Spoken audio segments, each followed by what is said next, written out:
Hey there, so this is a test 4 review, and as I noted in class, it'll be very similar to my pre-test that I'm going over here.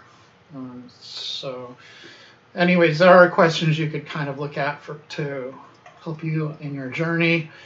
So 10.1, 1 to 8, 10.2, 5, 7, 9, 11, 15, 16, 10.3, problems like 1 to 4, 10.4, problems like 5 to 11, and then 15 to 19, and then 10.5, 1 to 6, and then 11 and 12. But I made it pretty easy because I know we didn't have a big turnaround this time. What I mean to say is we didn't have a lot of time to prepare and study. So what I kind of did was just take this test and change some numbers, change some of the functions. So you do have to have some ability to do the work, but it'll be very similar to what I'm doing here. Okay, so it shouldn't be too difficult, but hopefully it's not too easy either. I wouldn't want that. But here we go. So as usual, I'll go into Blackboard and get the pretest. But anyways, maybe I should have that for reference. All right. So as usual, get in the Blackboard, go to your course, 1620 for us, course content there.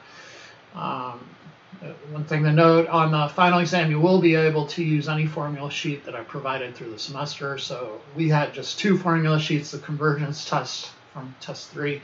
And then for this test, you can have the conic section formulas.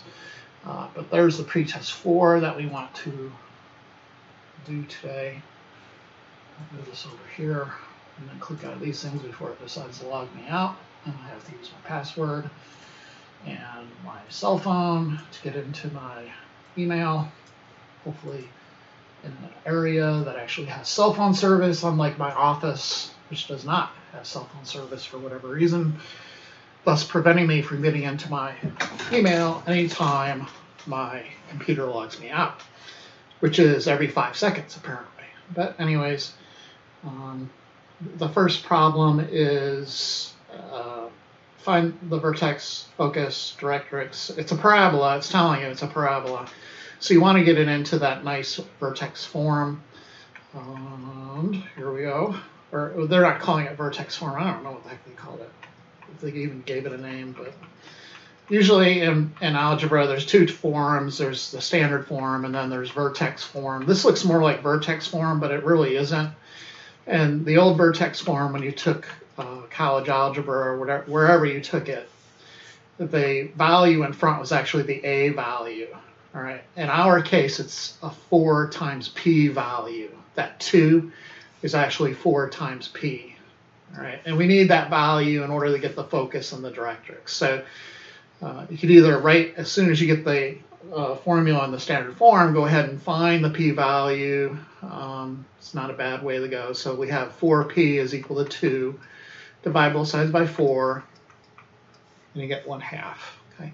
The vertex you could read off of the equation. That's why I was calling it vertex forms, because typically if it's that form, you could read the vertex directly from the equation.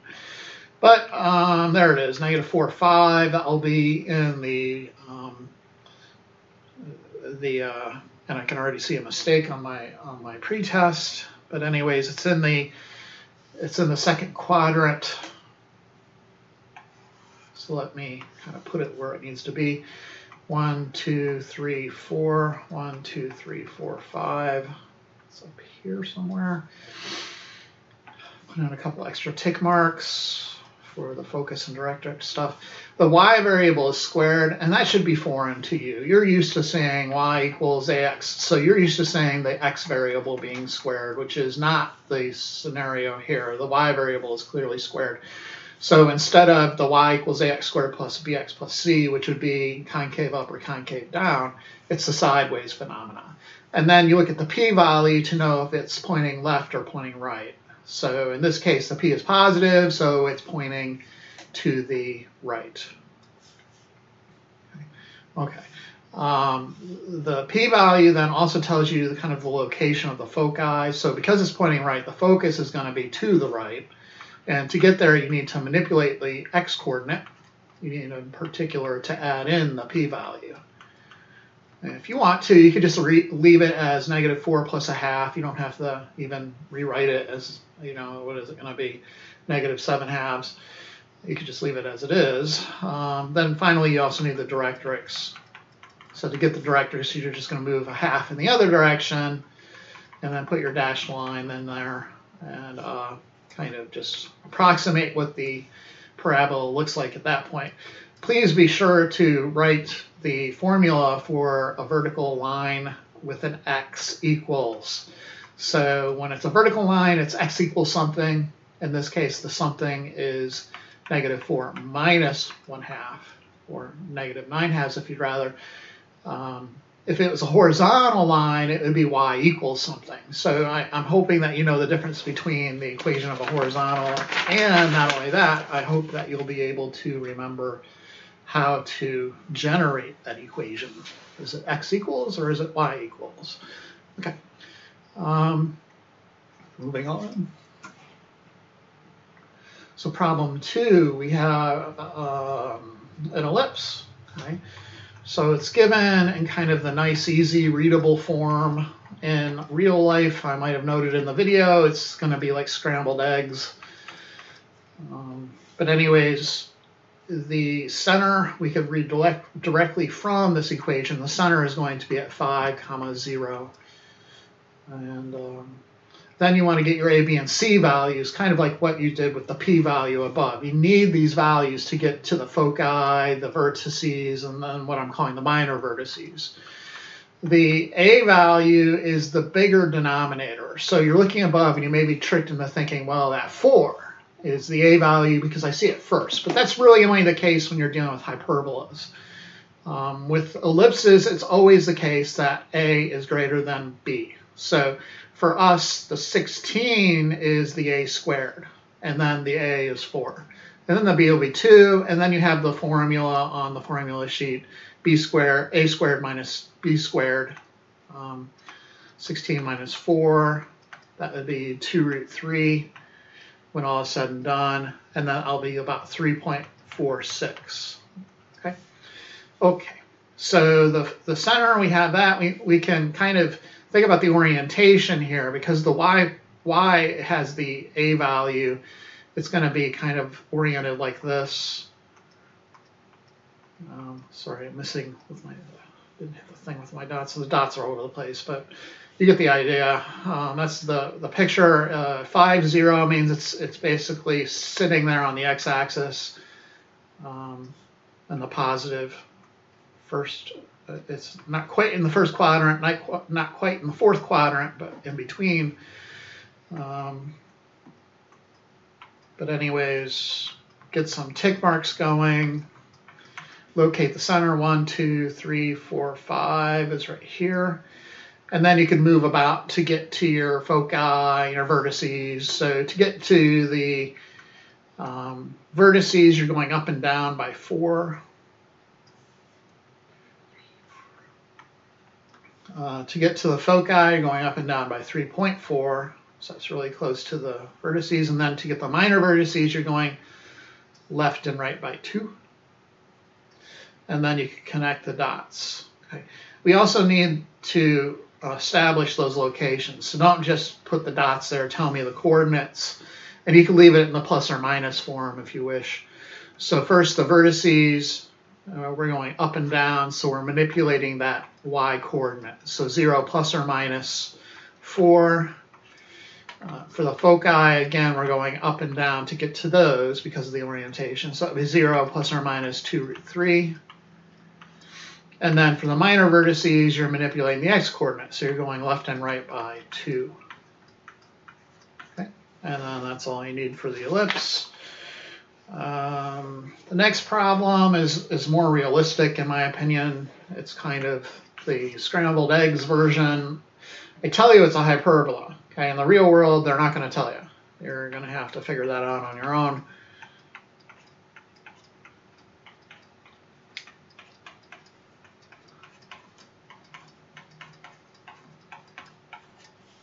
I'm going to collect the x terms and then factor out a constant to have a leading coefficient of 1.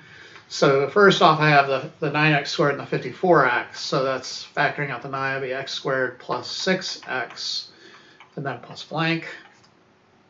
For the y terms, I have to factor out a negative 4 to get that leading coefficient of 1. So it would be negative 4 times y squared minus 4y, and then plus I don't know. I'm going to move the 66 to the other side. And in order to complete the square, then I need to also add in these 2 extra numbers like that. Okay. So the first blank is going to be 6 all over 3 squared. So 6 over 3 is 2, 2 squared is 4. And then I'm not adding 4 onto both sides. What I've really added in was 36, right? So I add 36. The next guy, negative 4 over 2 squared. That's negative 2 squared, which is 4. And again, I'm not really added in 4, but rather I've added in negative 16. Okay, great. So this will be 9 times, now I'm factoring, x plus 2 minus 4 times y minus 2 squared. On the other side, that looks like a negative 1. Okay. And now I'm trying to get it into the form of the hyperbola. So first, the first note to make, you don't have a negative 1 on the right side. If you look at the formula sheets, that side there is always positive. I was thinking about getting the formula sheet out, but that's not going to happen. Oh, it decided to log me out of there. All right. I'm going to multiply everything by a negative to fix that problem. So you'll end up with negative 9 times x plus 2 squared plus 4 times y minus 2 squared equals 1.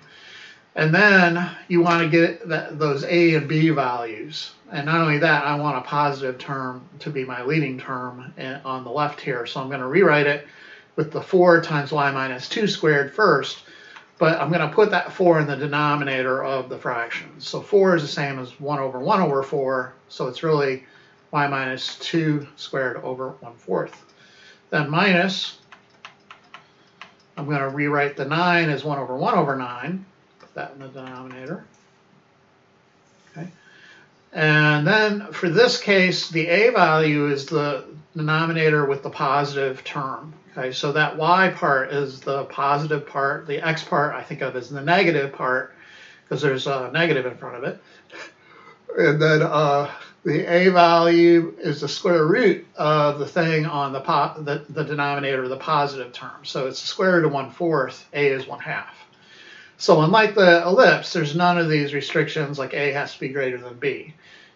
That's not the case here. Anyways, b then will be the negative 1. That will be 1/3. And then the c value, the formula this time, is just to add the 2 squares.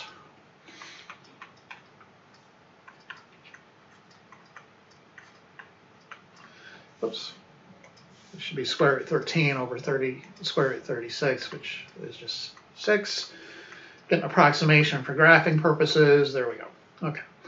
The center, where the heck is it? It's located at negative 2, 2, so that will be in the second quadrant.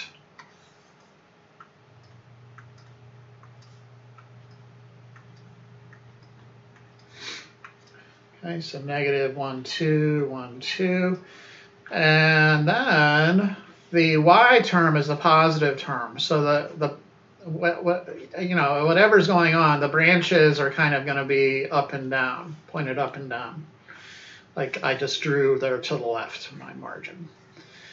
All right, so I'm going to have to manipulate the center in order to get to the vertices, I have to manipulate the coordinate of the center. I have to, in particular, the coordinate of the y coordinate of the center. Okay, so to get to the vertices, what did I just say? I need to go and manipulate the 2. So I'll add and subtract in there by 1/2 to get to the foci. Again, I'm going up and down, so I have to manipulate the y coordinate. So plus or minus root 13 over 6. And again, on the test, you can just leave your coordinates like that. There's no need to write that out. I mean, when you for you, when you're drawing, all you're doing is kind of moving up and down. So you think of it as -2, 2, up and down by 1/2, right? No need to get a, you know, get me nice numbers. No, you don't have to do that. All right, so the minor vertices, you're going left and right. And for the hyperbola, the minor vertices really aren't part of the graph. That's just for the box thing. So I'm going plus and minus 1/3, and then 2. All right. So first, going up and down by 1/2, and this graph is not going to be very good because it's so smushed. And then I have to go up and down by 0.6, and then left and right by 1/3. Okay, so here's my box. Note that the foci are going to be on the outside of the vertices. For the ellipse, the foci are on the inside of the vertices. Okay, so I want to see your box. I want to see your asymptotes. The asymptotes guide the branches of your hyperbola. So that's why it's important to put those in there. I know when a computer doesn't graph it, you don't see all that stuff, but a computer graphs in a method that's different than the way you graph it. I think the computer just graphs tons and tons of little points, right? Anyways, it'll be interesting. I'm always interested in seeing how those graphing things work, like Desmos. I think their graphing methods in Desmos are classified. They don't want that leaking out because it's so cool. They don't want to lose all kinds of money. I saw once somebody talk about how they graphed it, and actually it was like a high school teacher had figured it out and was online bragging about it.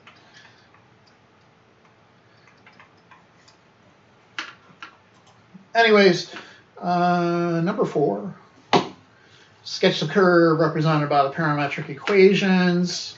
And okay, so in this case, what we want to do is eliminate the parameter to get the job done. And to eliminate the parameter here, we're going to use our Pythagorean identities. In particular, we want the sine squared plus cosine squared identity. So in order to pull this off, you have to remember this identity, which hopefully won't be too painful for anyone.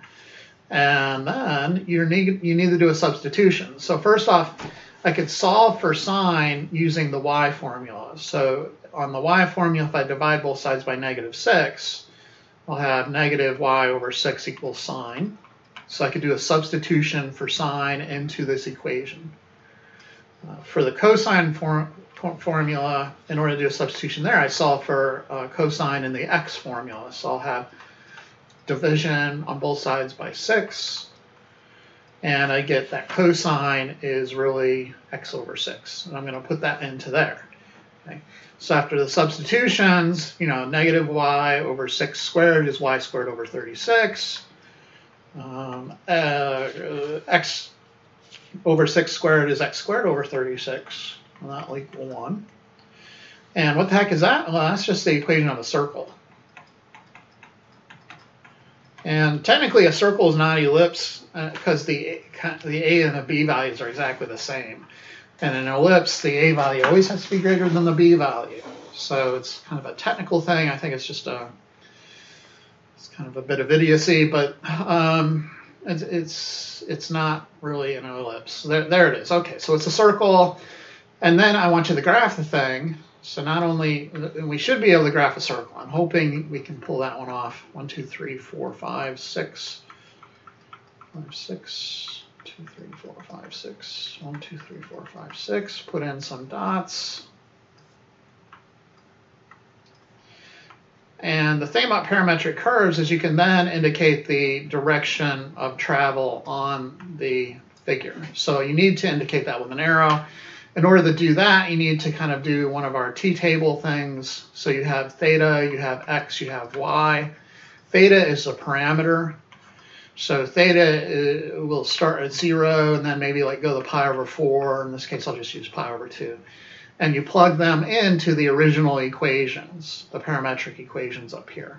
So plug in theta for x, you get 6 cosine of 0, which is 6. And then you get y equals -6 sine of 0, which is 0.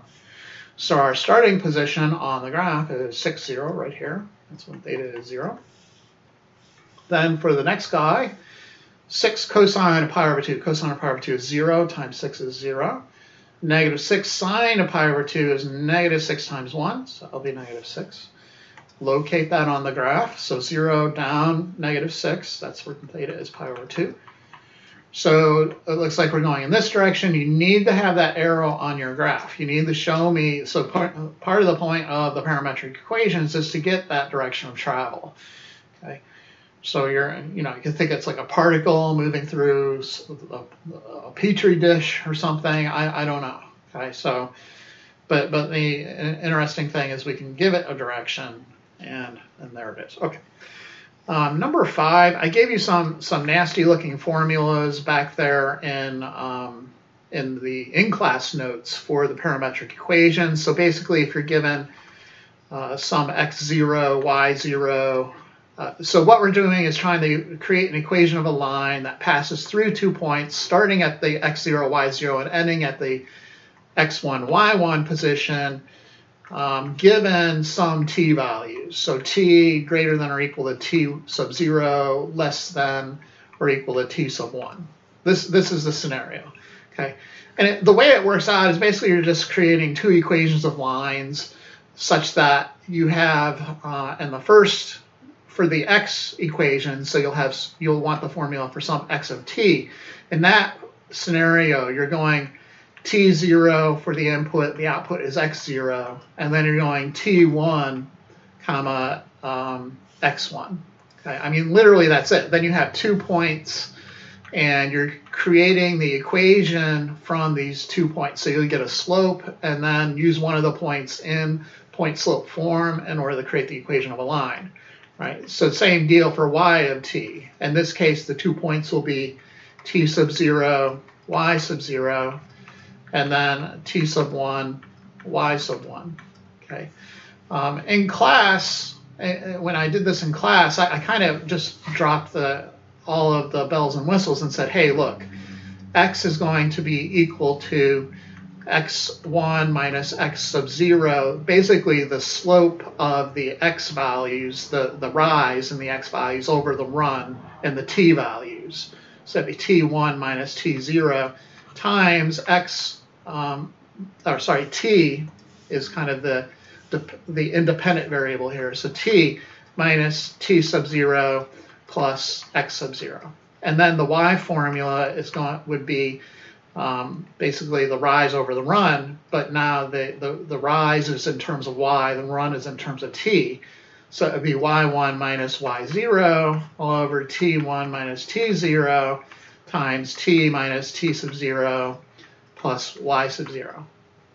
Okay, but you don't need really to remember these formulas unless you're using them a lot. In those cases, you could just think of it as, all right, I got 2 points, I need a slope.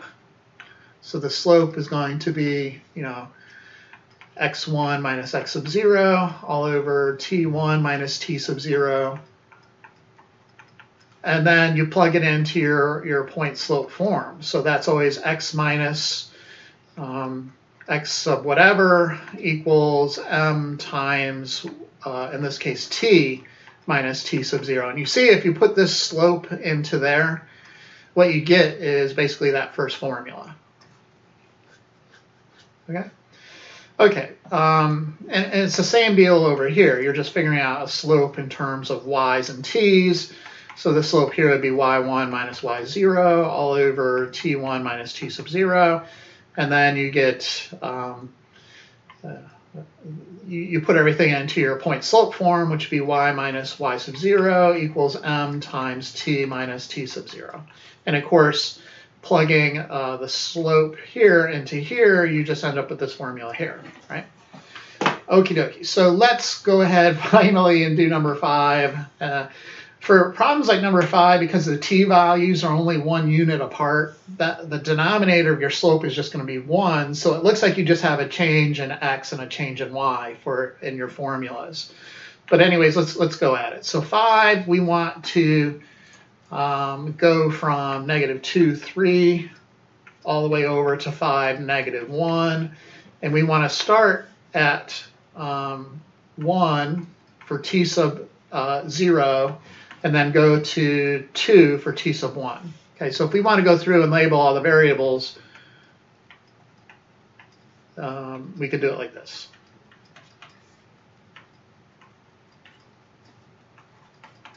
Okay, but let's get the formulas. So thinking of it in terms of like ordered pairs, you have t and then the first x value, x of 0. Then I have the second t and then the second x value, x of 1. So I can get a slope. 5 minus -2 is 7 all over. And this is what I'm saying, that because the t values are only 1 unit apart, the denominator is going to be 1. So you just end up with the x, the change in x for your slope. And then you dump it into your formula. So it's x minus, and really you could use either coordinate. I'm just going to pick the first coordinate I see. That's the x sub 0, or sorry, t sub 0, x sub 0. So that would be x minus -2 equals 7 times t minus 1. Okay, so it would be x plus 2 equals 7t minus 7. And then x equals 7t minus 9. And you want to make sure it works. Okay, so what happens when you plug in 1? You want to make sure you get out -2. So x of 1 is going to be 7 minus 9, which is, of course, -2. And then x of 2 is going to be 14 minus 9, which is 5. And sure enough, we got the numbers we want. We got 1, -2, and then at t equals 2, we get the output 5. So when t is 1, you get -2. When t is 2, you get 5. Okay. Then we can pull the same baloney with the other one. I mean, the only way around this is to literally memorize those formulas. And in your world, I think you probably just have so many formulas to memorize, unless you're, I mean, you could go at it from the kind of let's make note cards and brute force memorize everything.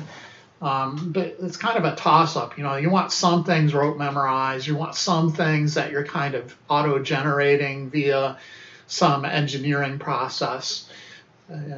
You got to have a happy medium, or you're just going to go nuts, in my opinion. So anyways, y stuff. So here the t, it's always t comma y in these cases. So t is 1, the first y value is 3, and then we have t equaling 2, and the second y value is -1. So the slope is basically just going to be the change in y, because the change in t is just 1, right? So -1 minus 3 is -4 over 1. And then we'll have either coordinate. I'm going to take the first coordinate again. So y minus 3 equals -4 times t minus 1. So y minus 3 equals -4t plus 4. So y equals -4t plus 7. Make sure they work. Y of 1 better be 3. -4 times 1 plus 7 is 3. -4 times 2 is -8. Plus 7 is -1. We nailed it. Okay. I mean, that's such an important process. Like I say, when you get to Calc 3, they're not going to teach you how to do that. They're going to presume you already know. Oh, this is too easy. Some professors. I'm too busy doing research. Figure it out yourself, you know. I don't know. I don't really know any college professors. University professors, I should say. I'm a college professor. But anyways, number 6, I don't do like normal research. I'll do like educational research, but not sitting in my office doing topology in any way or form at this point. Well, actually I am. I do like to study topology. I like to study modal logic right now. Modal logic is like one step up. So usually for calculus students, you'll do, maybe you've seen propositional logic, which is like if-then statements. We saw a little bit of it with the contrapositive and things like that. If P, then Q. Also implies if not Q, then not P. You remember that? That's propositional logic. And then there's what's called first order logic or predicate logic, which is like they use universal statements like universal and existential. Sorry for this is kind of, you know, relevant to your mathematical life. Then you get into modal logics and things like that, where they start giving you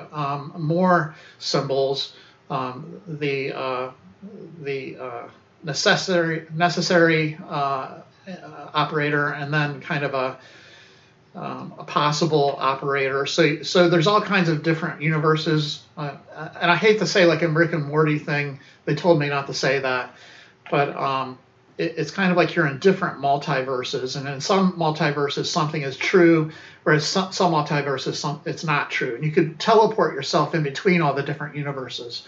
And if whenever you teleport yourself to another universe and something is always going to be true, it's necessarily true. If it's only true in like one universe you can teleport yourself to, it's possibly true.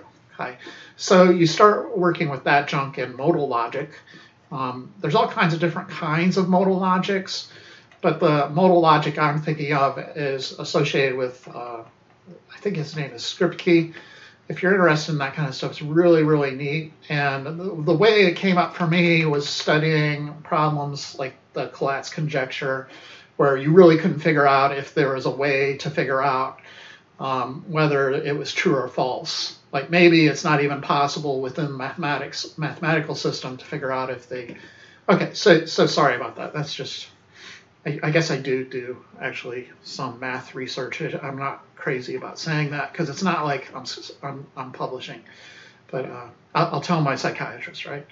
All right. So, anyways, dy over dx. So, how did this work? You have to take the derivative of y with respect to t. You put this in the numerator, but you take its derivative, right? So the derivative of that is. Automatically, you get e to the 3t back, and then the chain rule, tack on a 3. The derivative of 4 is 0. And then the denominator, you put in the derivative of x with respect to t. So it just be e to the t.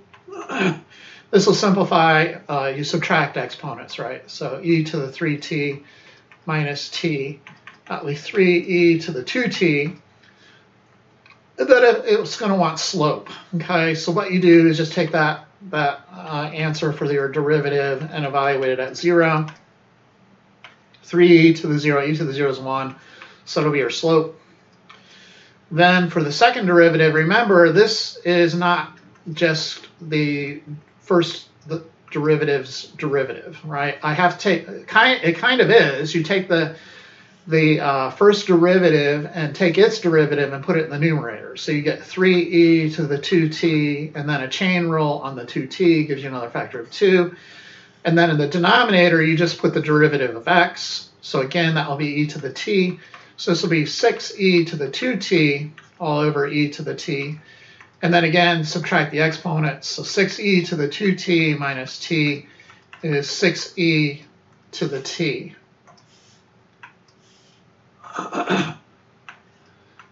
And it's actually a student who got me turned on to this modal logic stuff. Believe it or not, I just had some incredible students in my time, and I'm kind of lost when it comes to doing any sort of advanced math. And some students have interest in that, and they kind of turn me on to that, and that's why one of the reasons why I study that. Okay, so anyways, for the concavity, you take the second derivative and evaluate it then at the given point. So that's going to be 6, and that will be your concavity. So that second derivative expresses a measure of concavity. All right, so it's concave up in this case because it's a positive value. All right. 7 is arc length. So that arc length formula is important. We had 3 versions of it. The square root of 1 plus f prime of x squared is the first type. Actually, the first test I took, like a graduate school test, that they wanted to make sure I accurately learned what I said I learned in undergraduate. So it's like even if you do cheat, they're going to make you take tests just to make sure that you know what you know. And I remember taking the test, and it was one of those sealed tests, but I could see through the first page of the test onto the first question, and they wanted to know the arc length of a. And I was like, oh crud, I need to remember that formula. But if you remember, it's kind of like a distance formula, and it has like this. You can kind of get your hands on it, but Yeah, it was the first question on that test. Anyways, the other arc length formula, the parametric form, is x prime of t squared. So that really looks like the distance formula there. Y prime of t squared dt. And then we had a polar version, which would have been f of theta squared, I think, plus f prime of theta squared. I apologize if that one's wrong. I never use it because I always just use the parametric form. But yeah, let me not even try to embarrass myself with that one. It's just those two first formulas are the main important ones. So we have to use the second one for the parametric. And so we need the derivative of x and the derivative of y. So the x formula is 2 theta. The y formula is 2 ln of secant theta. So the derivative of x is 2, and the derivative of y is 2 times the derivative of the ln of secant. So for ln's, you always go 1 all over the guts times the derivative of the guts. And so the secants will cancel, and you just get 2 tan theta. And then we dump it into our arc length formula. So arc length is the integral from 0 to pi over 4, which is given, of the square root of 4. That's x prime squared plus y prime squared. And lo and behold, we have to know another trig identity, but it's based off those Pythagorean, the sine squared plus cosine squared identity. So if you know sine squared plus cosine squared equals 1, then you know you can divide everything by cosine, and you get tan squared plus 1 equals secant squared, right? So that thing we're looking at is basically just the square root of secant squared. You can factor out the 4 if you don't see it, and then you'll have 1 plus tan squared. And then you can convert the 1 plus tan squared into secant squared.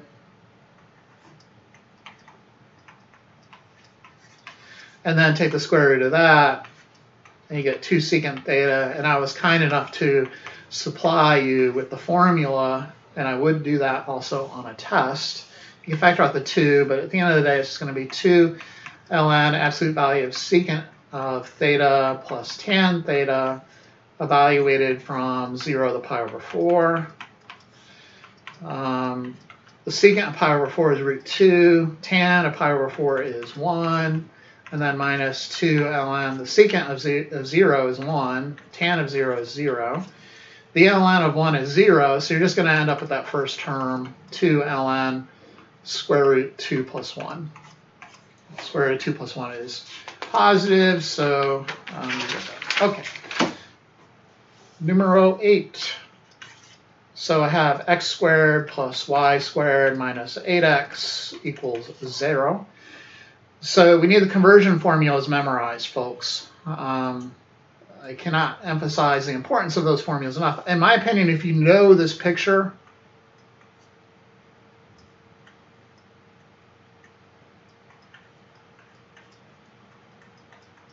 you got it, right? Because from there, all you got to do is apply some trig formulas. So for instance, the cosine of theta is opposite over hypotenuse. In other words, y equals r cosine theta. Oops, adjacent over hypotenuse.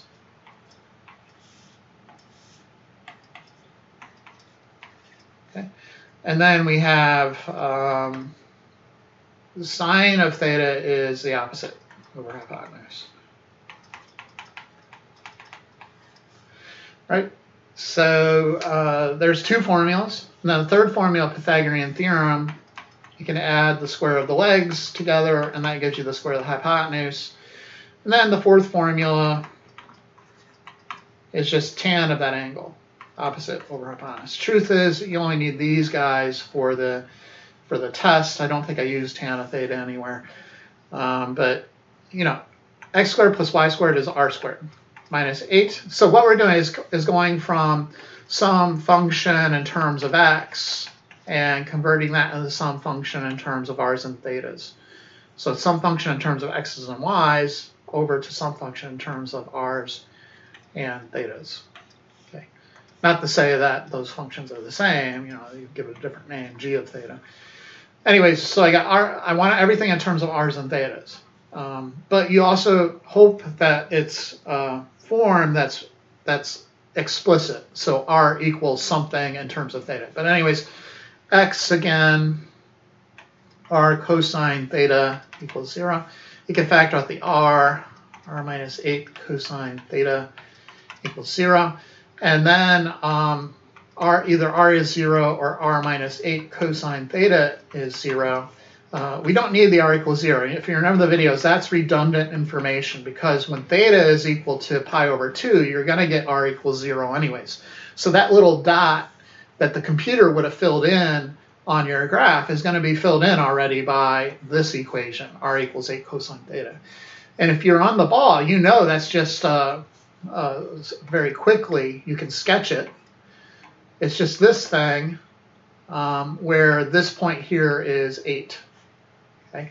But let's go ahead and do the brute force sketching. R equals 8 cosine theta.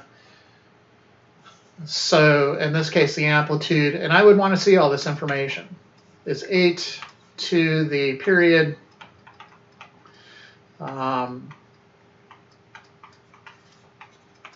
is going to be 0 to 2 pi, and then your tick marks, you divide 2 pi by 4, just so you're going by pi over 2s. So on the r theta plane, it's a pi over 2, 2 pi over 2 is pi, 3 pi over 2, and then 4 pi over 2 is 2 pi. The amplitude is up and down by 8. And then we could go to our xy plane. I'm going to go by 4s.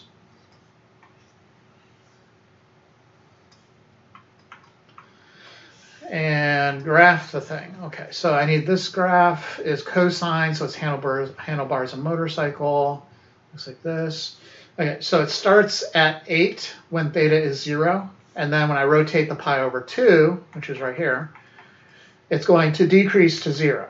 So it has that loopy effect whenever you're drawing. It's like that arm is spinning and the theta value is going down on the r value is going down on the arm as theta goes to pi over 2. So you end up with that picture, right?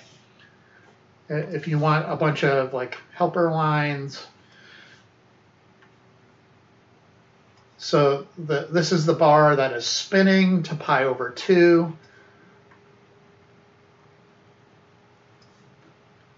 And as it spins, that due to theta, the r value is going down, down, down. And so the spinning makes it draw out this shape, which is really half of a circle. Okay. But anyways, the bar will keep spinning, spinning, spinning. And now as it spins from pi over 2 to pi, what's happening on the curve over here? Well, it's going from 0 to -8. Okay, so it's actually going to go on the other side of the arm. When it's supposed to be on this side in this sector, right? But because it's going on the other side, it's actually going to go out negative, more negative, more negative, more negative, more negative, and then right there. So it's actually going to trace out this part. The tracing happens from 0 to pi. You don't need to indicate that, but you need to know that eventually. There's really no other way to go about getting the appropriate integral for figuring out these regions. Okay, so there's that. Number 9, we want to draw a polar curve. So r equals 2 times 1 minus sine theta. I'm going to go ahead and distribute that 2. And I need to see all the bells and whistles here, folks. If you don't show me the bells and whistles, I will assume you did it in your calculator. It's a good idea saying, hey, Dave, I didn't have time to do what you're telling me to do because it's a bunch of baloney. I'm just going to do it in my calculator. That's what you're telling me. So that's why if you don't show me this stuff, that's what you're telling me. I just don't have time. Too important. All right, so there's the period. The tick marks, then, 2 pi all over 2, which is pi, over 4. So it's going to be pi over 2. There's some other things here going on. So that negative in front of the 2 sine theta is going to rotate about the x-axis.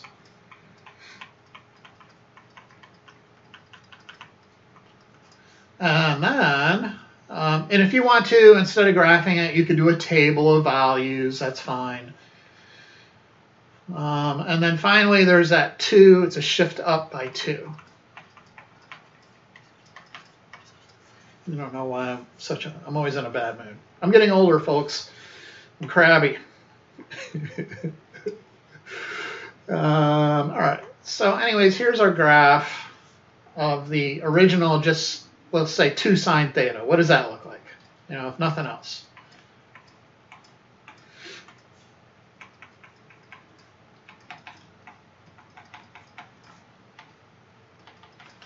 All right, so sine, it starts at 0. It's going to go up and then down and then back up. Then the negative rotates it about the x-axis. So I'm going to go down and then up and then down. And then the shift up by 2 kind of changes the middle of that up and down movement. So now it's starting here. We said it's going down and then back up. And I need 2 more tick marks there. And then up to 4 and then down to 2. All right?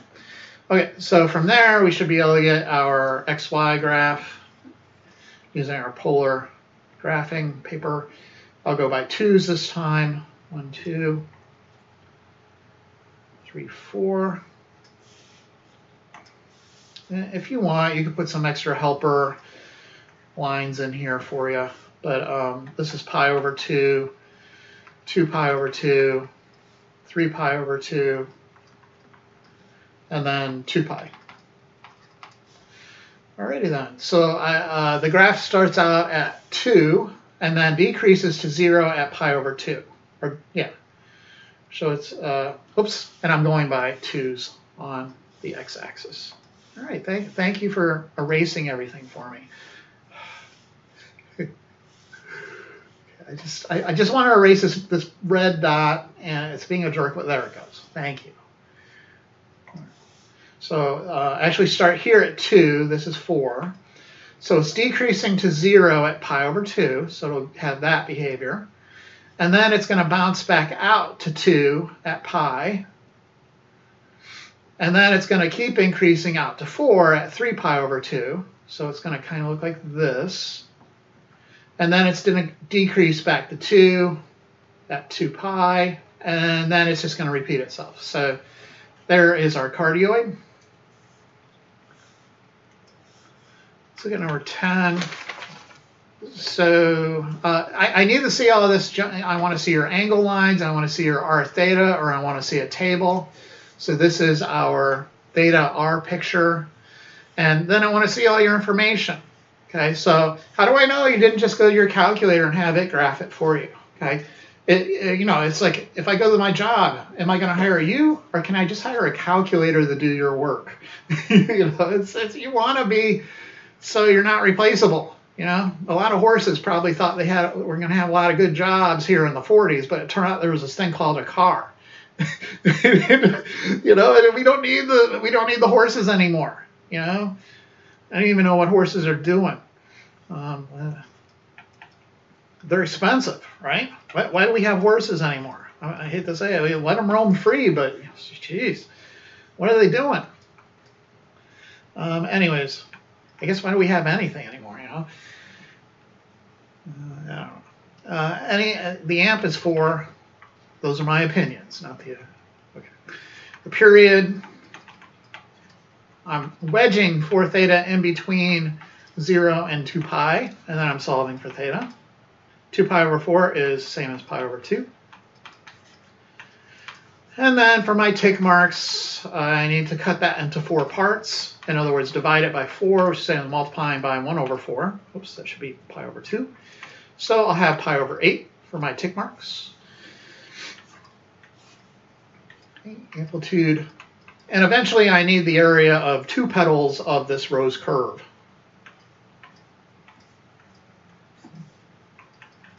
Eight, 2 pi over 8, 3 pi over 8, 4 pi over 8, And it's cosine, so it's the handlebars of a motorcycle. So it's in one of these jobs.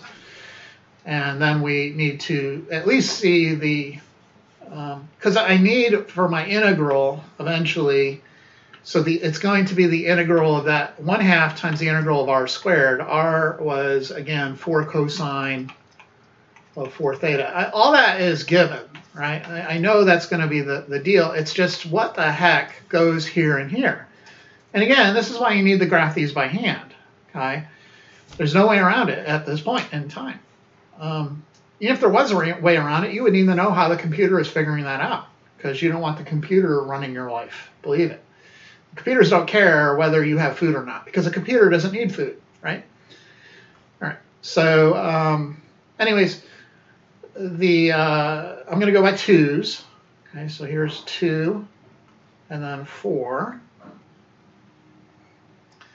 And I need tick marks, and I have to go by pi over 8s this time. So if this is pi over 2 is really 2 pi over 16, or 2 pi over 8, right? Or no, pi over 2, in order to get something in terms of over 8, I need to multiply top to bottom by 4. So that'll be 4 pi over 8. In other words, I need 1 pi over 8 right here, 2 pi over 8, which I believe is pi over 4, and then 3 pi over 8 would be right here, and then 4 pi over 8, right? So you just have to 1 pi over 8, 2 pi over 8, 3 pi over 8. And I really only need like 1/2 of a petal, because if I get half of a petal, I need 2 petals. So 1/2 of a petal times 4 should give me 2 petals, because each petal is worth 2 half petals. Okay. You need not draw the whole rose curve for me. I'm not that crazy, but you need to show me something. So it starts at 4, and then it dies down to 0 at pi over 8. So that's literally half of one of the rose petals there, believe it or not. You keep going if you wanted to, you know. So I got the first petal, the first half petal there, and then there'd be another half petal here. Of course, it's going to be on the negative side because the curve you see is going negative in that sector.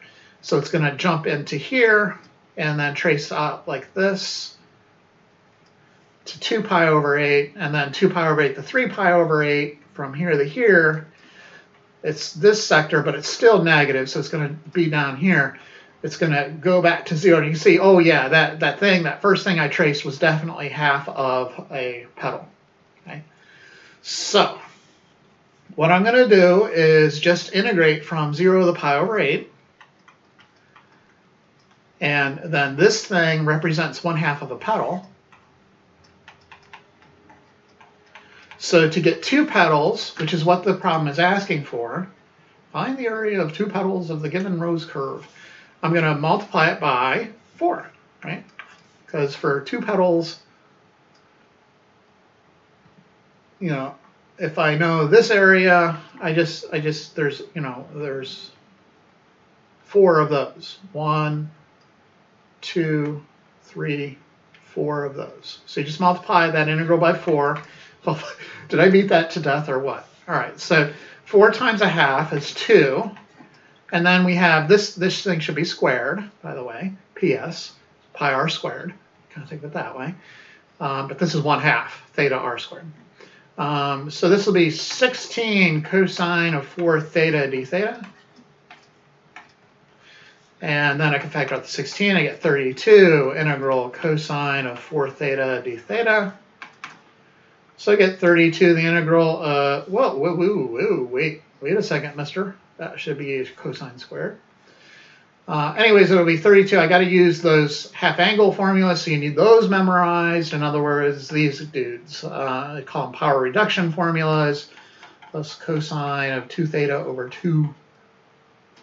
And then the sine version just has a minus sign in there, 1 minus cosine 2 theta over 2.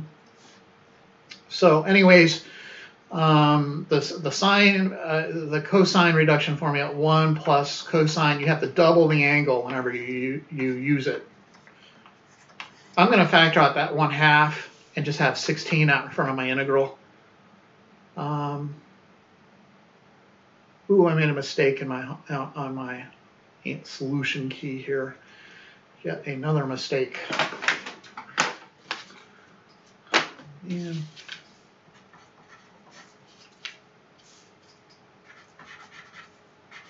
Sorry, one sec. I swear, sometimes